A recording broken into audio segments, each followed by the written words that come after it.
guys. Hey everybody, it's Pat and Caroline, and we're here in the RV.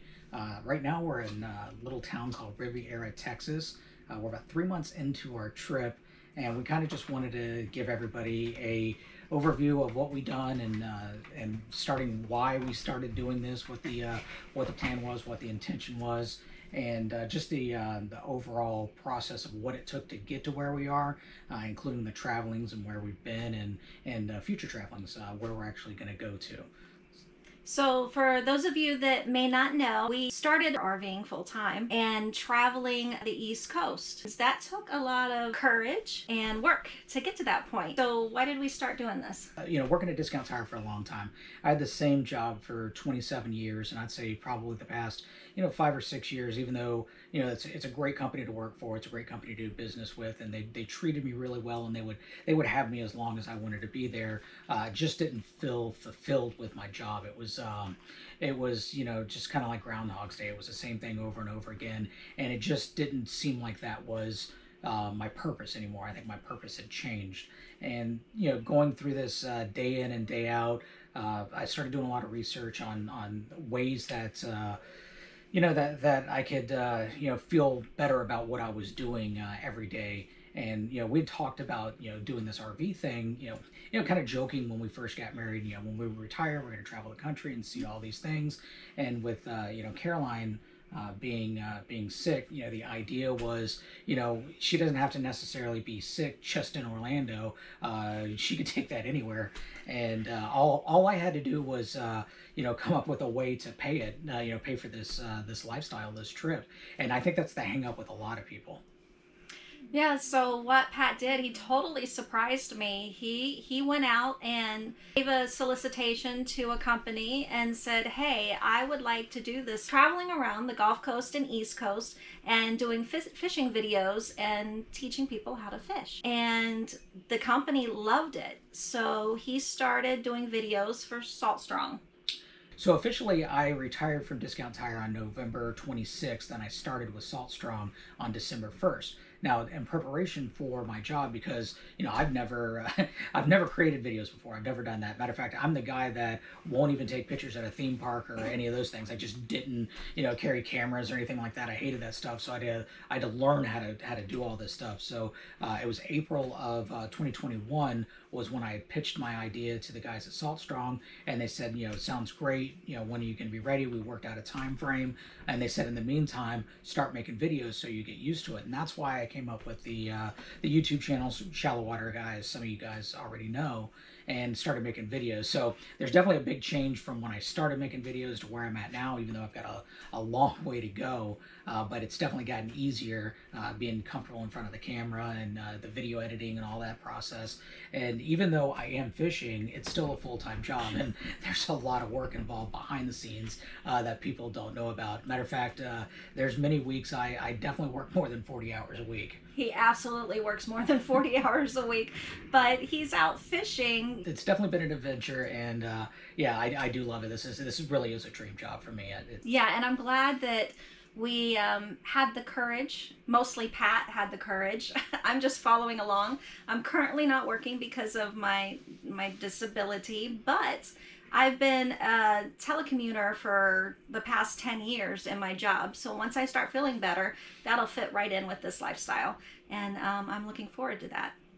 So in order to prepare for all this, it's a big undertaking. You can't just jump in an RV and then take off, especially with one of us being such a planner. We started looking at it, and something that you've never done before. Yeah, you do all the research you can, you look at YouTube videos, and you go online and you do all that stuff, but every couple and every family is different, so we kind of had to figure out what's going to fit with us. So step one was we had to get rid of all of our stuff. We made the decision we're not going to put anything in storage, because storage will wind up costing more than the replacement value of what we have in there. I can't tell you how many trips to Goodwill we did and garage sales, and so the process was purging all this stuff, and then after we got the house cleaned out, then it went into selling the vehicles, selling the cars. So we got the truck that we're in now. His name is Baymax. And So we moved into our travel trailer, which needs a name. It doesn't have a name. Baymax has a name, you know, the truck, but our travel trailer doesn't have a name. But we moved into the travel trailer on November 30th, 2021, and we went to Clearbrook, which is in Clearmont. And we stayed there for a month. And so while we were emptying the house out of everything and then putting what we needed to bring with us into the travel trailer, we did that. So about the first 2 weeks of being in December was spent going back to the house every day, getting it ready to rent out, because we decided we were keeping the house and we're hiring a property management company to rent it out. Then the next 2 weeks, we pretty much had to go through the travel trailer and get rid of more stuff because we had brought too much in and we were overweight. So we were getting rid of more and more stuff. So more and more Goodwill visits. And then spending time with family and friends at the holidays, which was wonderful. And then at the end of December, actually in January, we had to move.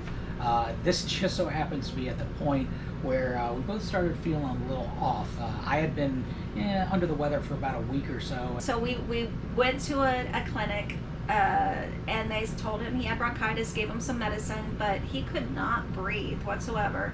We checked his breathing percentage, The oxygen. and it was down at like 85 or maybe lower. It was in the 80s. So we took him to the emergency room, and of course, after a few hours of being there, they found out he had COVID and admitted him. I had COVID and quadruple pneumonia. I had pneumonia in all 4 quadrants of my lungs, so they admitted me and put me on oxygen. But as soon as they say, okay, you're positive with COVID, they separated us, and we didn't see each other for the next, it was a week. Yeah, it was a week. Yeah. Yeah, so I was in the hospital for a week. They took good care of me. They put me on the COVID antibiotics. There was 5 rounds of it. Came in and took my blood about every 30 minutes, it seemed like. I thought it was vampires. I thought they were selling my blood. They were taking so much of it. But it still, to this day, have a little bit of adverse side effects from it.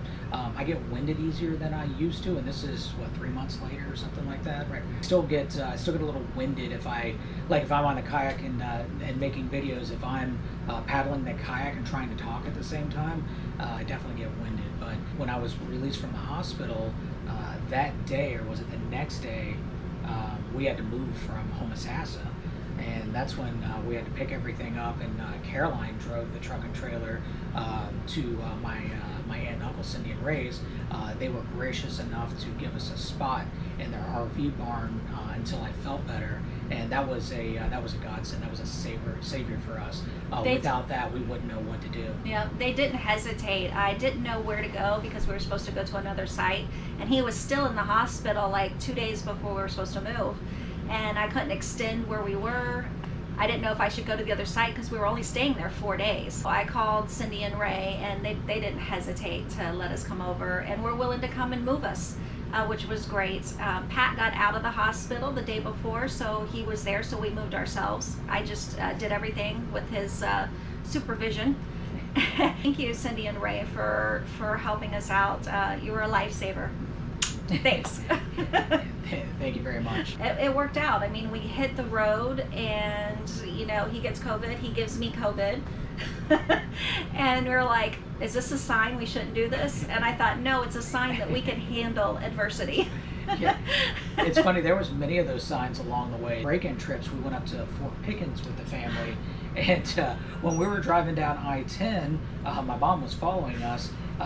We got sideswiped by a dust devil, a big giant dust devil. We got hit by a little baby tornado in the travel trailer. Man, it made that thing go back and forth. I'd go out in the emergency lane, whatever, and I kept thinking of all these trials and tribulations that we're having setting this thing up and having issues and all that. And just in the back of my mind, I kept thinking, no, this is just testing us for what is in the future, and see if we can handle it. If we can handle these little things, how are we going to be able to handle something that happens on the road when we don't have a fallback? So just to kind of fall back on that, it seems like we were tested the whole way along.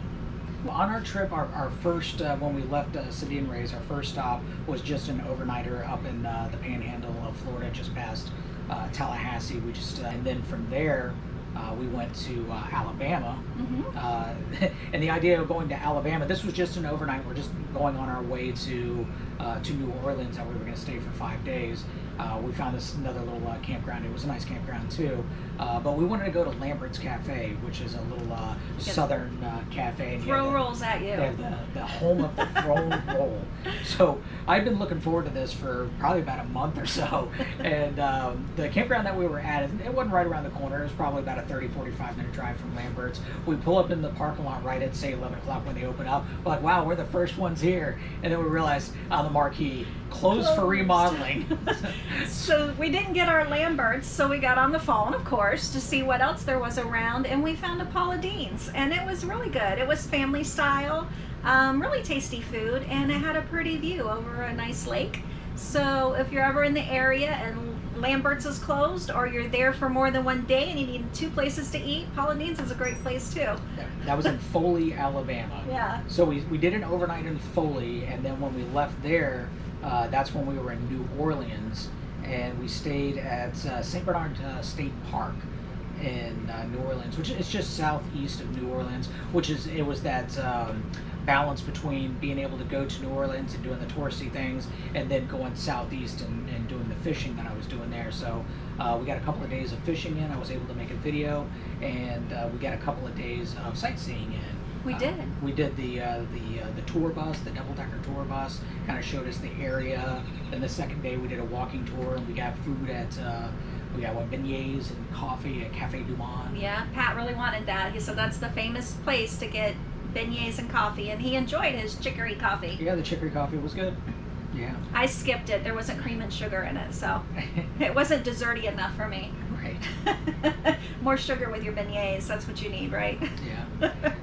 And then after New Orleans, we did two overnights, one in the western Louisiana, and then one in the middle of nowhere in Texas, Gando. And Yep. then we wound up in Corpus Christi for 5 days. When we wound up in Corpus Christi, that was the coldest I have ever been in my entire life. We had a front that came through right as I think it was the day after we had set up the campground. It was Pioneer Park.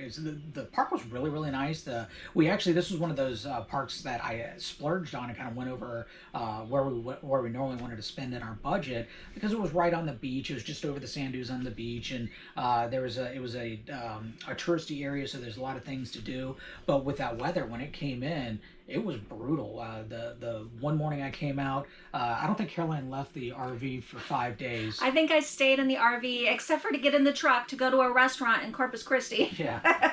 I stayed in the RV the entire time. The wind was blowing. Mm-hmm. It was freezing. What was it to get down to, the feel like? The wind chill factor was 12 degrees. 12 degrees. I'm staying inside with the heater kicking. And of course, Loki has to go for a walk, and that's that morning and afternoon. He absolutely loved the cold weather. It's like caffeine to him. But yeah, there was one morning I walked out. If y'all saw the video that I made on the trailer tires, well, that day, even at like 1 o'clock in the afternoon, the wind chill factor was 17 degrees. It was brutal there. But I did wind up doing 2 fishing trips. I did one right when we set up. I hit the water because I knew that weather system was going to come in, and then it was there for a couple of days.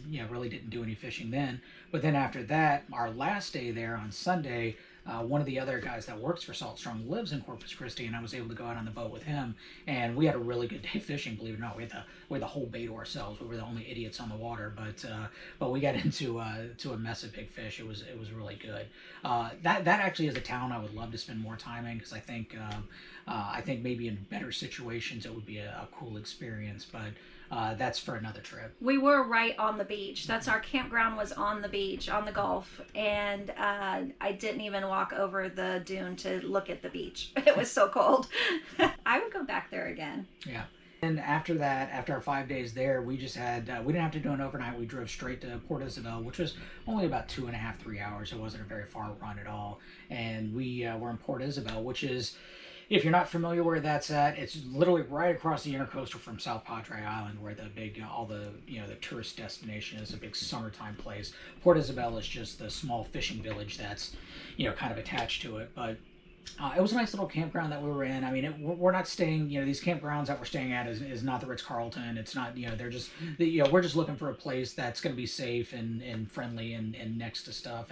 And pretty much all the campgrounds that we've been to have been that way. That, a lot of snowbirds down here, a lot of retired people. And I will say that most of the people we really, this whole trip, we haven't ran into really any, miserable people. Oh, not at all. Everybody's been Everybody super is friendly. extremely friendly. Yeah. Here in Texas, they don't call them snowbirds, they call them winter Texans, and they're very proud to be winter Texans. They have winter Texan, and they'll say the state from where they're from, like Michigan or wherever, on their cars, everywhere. They're very proud to be winter Texans. Yeah, don't call them snowbirds. Did you enjoy staying in Port Isabel? Well, if we go back, I might not move. I might not leave. You might stay there? I might stay So you there. want to go back? I want to go back. The fishing was outstanding there. It was absolutely incredible. Now, one thing I will tell you, if you've never been to South Texas or on the coast of Texas, get used to the wind. The wind is just constant here. So there's two levels of wind. It's a lot of wind and a lot of wind. Loki, you're messing up our camera. So a normal day on the Texas coastline is 15 to 20 mile an hour winds. That's a mild day. And when it gets windy, it's 35, 40 miles an hour. And that's no lie. And I'm not talking about like an afternoon storm that we get in Florida where it blows like that for 15, 20 minutes, the rain comes and then everything's good. It will blow like that for 24 hours. And it's like a mini tropical storm that comes through. Matter of fact, in 2 days from now, on Monday, the wind's going to start blowing at 40 miles an hour at about 12 o'clock in the afternoon, and it's going to go almost till 12 o'clock the next day. Just a constant, gusty wind, and that's just normal here in Texas. It's definitely something to be different from. It's not bad if it was warm outside, but when it's cool and you get that wind, it kind of gets brutal, and it definitely has it cuts down on the fishing time for sure. That's what he's worried about. He hates wind. I love wind unless it's cold out. But a nice 80 degrees with a strong wind, I'm perfect. I'm in heaven. Pat, not so much. He, if it's 5 miles an hour, it's too windy. So what did we do? We did food there, of course. We stayed for a month. So speaking of food, this is one thing that we were kind of, actually I shouldn't say me, I was kind of disappointed because I figured, Texas, right? Steaks and barbecue. That's all that there is to eat here. No, we are too far south apparently to all the locals to get good steak and barbecue. We have found, we have found some really good Mexican food. Mexican and Italian we found that was Yeah. really great. Yeah. But no steaks. We've tried we've spent so much money on terrible steaks, it's sad. Yeah, you would think Texas, this place would be just known for steaks, and the best steak that I've got in Texas was just like, eh. Yep. I think the last good steak we've had And was in Florida. found no barbecue. No barbecue. Didn't even see barbecue anywhere. Yeah. Matter of fact, so we've been on the road for, again, 3 months now. We spent, a month down in Port Isabel. We did find some good Mexican restaurants. And like she said, there's a couple of good Italian restaurants. That was over on South Padre Island. I say over in South Padre Island, literally. It's a bridge. It's 3 miles away from our campground. South Padre Island and Port Isabel, if it wasn't for the big causeway, you could ride your bike back and forth. You wouldn't even need a car. That's how small these places are. But we enjoyed our time there. Did you like it there?